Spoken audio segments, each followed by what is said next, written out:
Pada zaman dahulu, sebelum abad 11 Masehi, terdapat 9 orang yang mengajarkan agama Islam di Indonesia. Oleh para masyarakat, 9 orang tersebut dijuluki Wali Songo, yang artinya 9 wali. Karena jasa Wali Songo itu, orang-orang di tanah air lebih mengenal agama Islam. Tahukah kalian siapa saja nama-nama 9 wali tersebut? Para wali tersebut adalah Sunan Ampel, Sunan Giri, Sunan Gresik, Sunan Bonang, Sunan Derajat, Sunan Kalijaga, Sunan Kudus, Sunan Muria, dan Sunan Gunung Jati. Wali Songo hadir di Indonesia dengan memasukkan unsur Islam ke dalam budaya dan tradisi lokal yang ada. Budaya-budaya tersebut adalah yang kita kenal hingga sekarang, yaitu seperti pagelaran wayang, selamatan, ziarah kubur, dan lain-lain. Setelah periode Wali Songo berakhir, kemudian pada tahun 1900 Masehi, perjuangan Wali Songo pun dilanjutkan oleh para kiai yang berasal dari beberapa daerah di Indonesia. Di antara para kiai tersebut adalah murid Syekhona Khalil Bangkalan. Syekhona Khalil adalah seorang ulama yang juga dikenal masyarakat sebagai waliullah. Murid beliau diantaranya adalah Kiai Haji Maksum, Kiai Haji Hashim As'ari, yang kemudian dilanjutkan oleh Kiai Haji Abdul Wahab Hasbullah, Kiai Haji Bishri Sansuri, dan kiai-kiai lainnya. Setelah cukup lama belajar di Bangkalan, para kiai tersebut pun berkeliling melanjutkan perjalanan untuk mencari ilmu ke beberapa pesantren lain di Indonesia. Hingga akhirnya Kiai Wahab, Kiai Bisri Syansuri, dan beberapa kiai lain berguru pada Kiai Haji Hashim As'ari di Tebu Ireng, Jombang. Setelah beberapa tahun di pesantren Tebu Ireng, pada suatu hari terjadi perbincangan di antara para kiai. Kiai, kami memohon izin dan doa Kiai, karena kami ingin melanjutkan belajar ke Mekah. Ungkap salah seorang kiai kepada Kiai Hashim untuk meminta izin. Baik, kalian berangkatlah dan pelajari ilmu yang kalian dapat di sana dengan baik. Para kiai pun mendapat restu dari Kiai Hashim dan kemudian berangkat ke Mekah.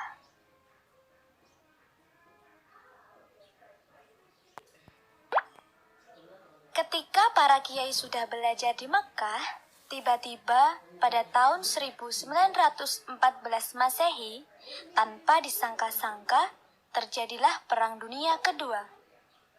Pada saat itu, seluruh dunia dalam keadaan genting dan tidak aman, sehingga kondisi tersebut mengharuskan para kiai untuk segera kembali pulang ke tanah air.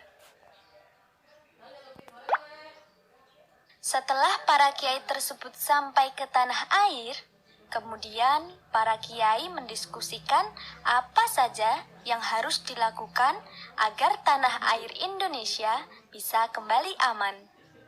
Hingga akhirnya pada tahun 1916 Masehi, atas ide Kiai Wahab, maka terbentuklah gerakan bernama Nahdlatul Wathon yang bertujuan untuk membantu kebangkitan tanah air.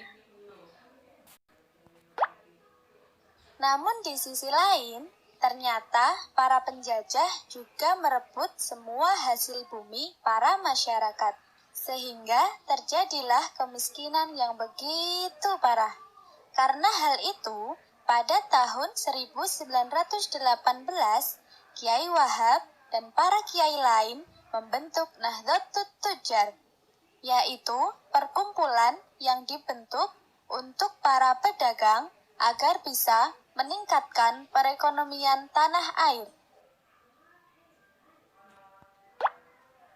Tidak cukup di situ. Ternyata pendidikan di negara kita juga terjajah. Sehingga pada tahun 1918 Masehi, Kiai Wahab kembali memiliki gagasan untuk mendirikan satu gerakan lagi guna mengembalikan dan meningkatkan pendidikan di negara ini. Gerakan itu dinamakan Taswirul Afkar. Setelah gerakan-gerakan itu berjalan sekitar 6 tahun, pada tahun 1924 Masehi, kondisi di tanah air kembali gaduh ketika Raja Makkah Syed Syarif Hussain telah digantikan oleh Raja Ibnu Saud. Pergantian itu mengejutkan seluruh umat Islam. Hal itu disebabkan karena raja baru tersebut memiliki pandangan yang berbeda dengan umat Islam yang lainnya.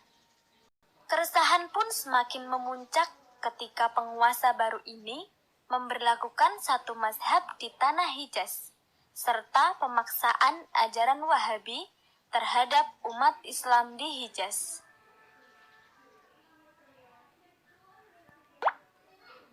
Mendengar hal itu, para kiai tidak tinggal diam. Dikhawatirkan akan berdampak di Indonesia. Akhirnya, atas izin Kiai Hasyim, kemudian Kiai Wahab mendirikan Komite Hijaz, yakni panitia yang bertugas menyampaikan protes terhadap Raja Ibnu Saud. Setelah melalui berbagai perjuangan yang berat tersebut, akhirnya pada tanggal 31 Januari 1926 Masehi, para kiai sepakat untuk membentuk suatu organisasi resmi. Organisasi itu dinamakan Nahdlatul Ulama, yang berarti kebangkitan ulama, yang dipelopori oleh Kiai Wahab dan kiai-kiai lain, serta dipimpin oleh Kiai Haji Hasyim Asy'ari. Namun, setelah 1 tahun terbentuk, Nahdlatul Ulama belum memiliki lambang. Hingga akhirnya, menjelang muktamar kedua pada tahun 1927, Kiai Hasyim menugaskan Kiai Ridwan Abdullah untuk membuat lambang Nahdlatul Ulama. Dan akhirnya, terciptalah lambang Nahdlatul Ulama berupa bola dunia dikelilingi 9 bintang dan tali penyambung serta tulisan Nahdlatul Ulama dalam bentuk Arab. Apa tujuan didirikannya Nahdlatul Ulama? Dengan latar belakang yang telah dijelaskan sebelumnya, menunjukkan bahwa faktor utama berdirinya Nahdlatul Ulama adalah selain mempertahankan ajaran Ahlus Sunnah wal Jamaah, Nahdlatul Ulama dibentuk juga untuk memperjuangkan kemerdekaan Indonesia dari kekuasaan penjajah, sebagaimana yang pernah diungkapkan Kiai Wahab Hasbullah, sang motor utama Nahdlatul Ulama.